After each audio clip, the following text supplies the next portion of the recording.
आंखों में आंसू क्यों आए? भाव होता है ना, आखिर मनुष्य का दिल ने पत्थर तो नहीं ना बेटे। ईश्वर के लिए भी रोए थे, तो ईश्वर के प्यारों के प्रेम में भी तो आंखें भर जाते ना। आंसू दुख के नहीं है, भाव के। हरिओम।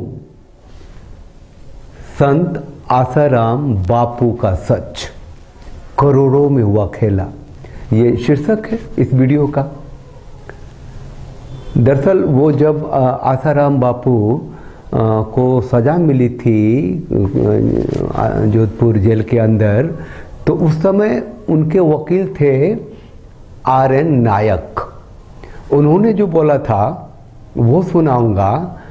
और उनका बेल पिटीशन लेके सुब्रह्मण्यम स्वामी गए थे, वहाँ क्या बात हुई और वो क्या रिएक्ट कर रहे हैं और किस किस के बारे में कर रहे हैं, ये सुनाऊंगा। इससे पहले ये कह दूं कि बापू ने तो कहा है कि वो जो हग डे क्या क्या क्या वैलेंटाइन डे से मनाते हो तो तुलसी पूजन डे मनाओ,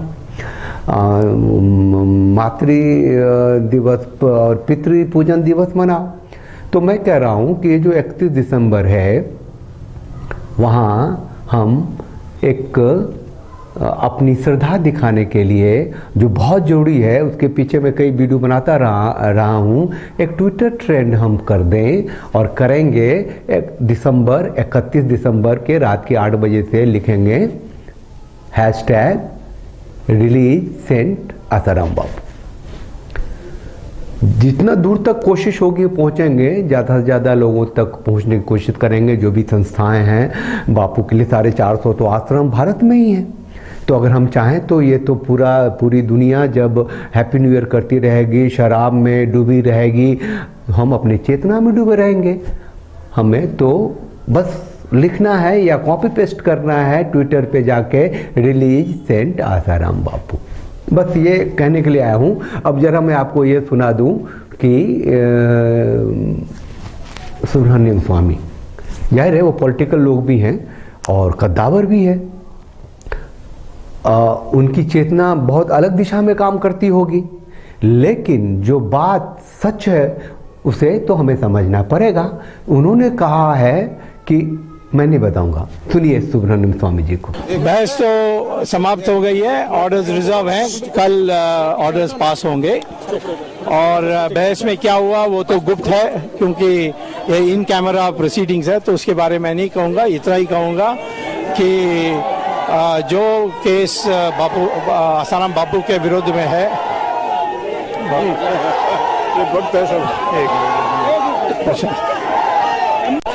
हम तो उम्मीद रचनात्मक रखते हैं। हर केस में अभी तक हम जीतते हैं, इसको भी जीतना चाहिए। बट जो केस है वो तो बेबुनियाद है, उसमें कोई आधार नहीं है। बड़ी खेद की बात है कि जो इतने बड़े संत, उन्होंने धर्म परिवर्तन को रोकने के लिए प्रयास की, तो दुनिया भर की ताकत उनके पीछे पड़ी। सोनिया गांधी के इशारा पर यह केस हुआ है। और हम तो समझते हैं कि सबसे ज़्यादा न्याय होगा जब ये केस को डिसमिस होगा, और जिन लोगों ने केस डाला उन पर केस डालनी चाहिए। तो आज पैरवी तो गुप्त है, क्योंकि सिक्योरिटी विशेष है। हमने सारी बातों का खंडन करके दिखाया और मैंने तर्क दिखाया, परंतु तो क्या बोला मैं बता नहीं सकता, क्योंकि फैसला कल आ जाएगा। मोदी प्रकरण में सुषमा स्वराज पर जो मदद करने का आरोप लगा है और वसुंधरा पे भ्रष्टाचार का आरोप लगा है, और क्या मोदी सरकार जो भ्रष्टाचार और आप भी भ्रष्टाचार के खिलाफ बोलता है? राहुल गांधी पकड़े गए थे बॉस्टन में, तुम्हें याद है? $1,60,000 कैश में, माने 10 करोड़, और एक पोटला में कुछ सफेद पाउडर जिसको अफीम हो सकता है, मैं नहीं जानता। पकड़ा गया, गिरफ्तार हुआ, और सोनिया गांधी आकर रोई अटल बिहारी वाजपेयी के पास, और अटल बिहारी वाजपेयी ने राष्ट्रपति बुश के दफ्तर पर संदेश भिजवाया और उनको छोड़ा। तो तब तो आप लोगों को किसी को पेट में दर्द नहीं हुआ? नहीं सर, वो गलती करे, लेकिन उस प्रकरण को तो पहली बात है ये बात मैं मानता हूँ कि किसी ने गलती किया इसलिए आपको भी गलती करने का अधिकार नहीं है, हाँ ये मानता हूँ। परंतु मैं आपके पत्रकारों का मंशा जानने चाहता हूँ कि उसके बारे आप कभी बोलते ही नहीं है। ये स्मृति ईरानी ने फर्जी डिग्री दे दी, सोनिया गांधी ने नो शपथ ली कर उसने गलत बोला कि मुझे कैम्ब्रिज यूनिवर्सिटी से डिग्री ली, उसी के लिए बोलने के लिए तैयार नहीं रहे हो। भारत का नारा दिया था आप लोगों ने और भ्रष्टाचार युक्त भारत क्यों बनना है, ये तो आरोप लग रहे हैं। मैं तो समझता हूँ सबसे पहले भ्रष्टाचार पत्रकारों के बीच में जो है, जैसे ये अर्नब गोस्वामी, राजदीप सरदेसाई, उनका पहले अब कर लो। हमें ये कहना कि भ्रष्टाचार का हमने मुक्त करने के लिए कहा था, मैंने कभी ये नहीं कहा था। मैंने ये कहा था कि जो भ्रष्ट मेरे नजर में आएंगे उनके ऊपर केस डालूंगा, वो करता हूँ।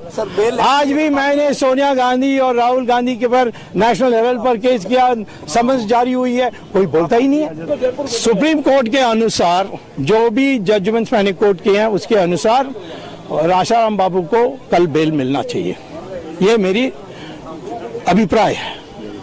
क्या होगा जज के हाथ में है, जज हमारे पक्ष में नहीं देगा तो मैं अपील में जाऊंगा। ये 2015 का स्टेटमेंट है। 2018 में जब संत शिरोमणि आसाराम बापू जी को सजा मिली, जिस क्षण मिली, एडवोकेट साहब बाहर आए, आर.एन. नायक घेर लिया उनको मीडिया वालों ने। सुनिए उन्होंने जो कुछ कहा। ये बताइए हरदम कहूंगा कि ये मीडिया ट्रायल था, इसलिए छूटने वाला केस था, इसलिए सजा। मीडिया के ट्रायल में बोला गया, मीडिया के दबाव में जज ने सजा दिया है। नहीं, लाइव इम्प्रिजनमेंट क्यों दिया गया था? इसलिए दिया गया कि मीडिया का भाई नीचे कर लो थोड़ा, करोड़ों रुपया घूस लेकर जब आप बाबा के भक्त हैं साहब, ये 10 साल की सजा अलग अलग चले भाई ये मिरर ना यार, थोड़ा आईडी हटा लो भाई कैमरे के सामने। तो सजा सुनी, उसके बाद बाबू का क्या रिएक्शन था? बहुत अच्छा रिएक्शन था। कैमरे के सामने मत करो यार, नीचे से लगा लो। आदमी है, सजा हो या छूटे उनके ऊपर कोई अपना नाम बता दीजिए। सुनना यहाँ है कि बापू रोने लगे थे, रो पड़े थे जी? नहीं है, एकदम गलत है। बापू रोने वाले आदमी नहीं, बापू संत है और संत की तरफ से थे, उनके ऊपर कोई असर नहीं था। अपना नाम तो बता दो। मेरा नाम आर.एन. नायक है। किसकी तरफ से है वकील? आशाराम बापू के तरफ। मैं इतना मानता हूं कि जो भी भक्त हैं संत शिरोमणि आसाराम बापू के, जो भी उन्हें अपना गुरु मानते हैं, अपनी श्रद्धा रखते हैं, उनके लिए ये कोई बात नहीं है कि उनको फंसाया गया है, झूठी केस में रखा गया है, एक बड़ी साजिश के शिकार उनको बनाया गया है, ये हिंदुत्व के प्रति ये कुठाराघात है। हम ये सब इसीलिए दिखाते रहते हैं कि वो लोग जिन्होंने मीडिया से खबरें सुन करके अपना माइंडसेट बनाया हुआ है, वो भी जरा समझ सकें कि वाकई ये क्या हुआ संत शिरोमणि आसाराम बापू के साथ। ये मैं पिछले कुछ दिनों से करता आ रहा हूँ और जाहिर है कि एक अपनी श्रद्धा ही है कि 31 दिसंबर रात के 8 बजे से हम ट्विटर ट्रेंड करेंगे कि डेली सेंट आसाराम बापू। उम्मीद है आप सब साथ दीजिएगा और अपने अपने जगह इसको भी, हमारी इस वीडियो को अगर लाइक कर सकें, शेयर कर सकें, सब्सक्राइब कर सकें, आगे फॉरवर्ड कर सकें, लोगों तक पहुंचा सकें और हमें भी कमेंट में कह सकें कि मुझे किस किस को खबर करनी चाहिए। पूरी दुनिया में संत आसाराम बापू जी का आश्रम है, वो वहाँ के एडमिन कौन है, सोशल मीडिया पर कितने, हमें इतना पता नहीं है। जितना पता है वो सब तक मैं पहुंचने की कोशिश जरूर करूंगा। तो यही बात कहने के लिए आया था और मैं चाहता हूं कि पूरी दुनिया ये समझे कि जो एक संत है, निष्कलंक है, उसे किस तरीके से साजिश के तहत फंसाया गया है। हम रहे ना रहे, आप रहे ना रहे, लेकिन इतिहास में लिखा जाएगा इस देश में संत आशाराम बापू जी को झूठे, निहायत झूठे केस में जेल में रखा गया था, जिन्होंने देश को निर्माण, देश को बनाने की बात की थी। तो आज के लिए बस इतना ही।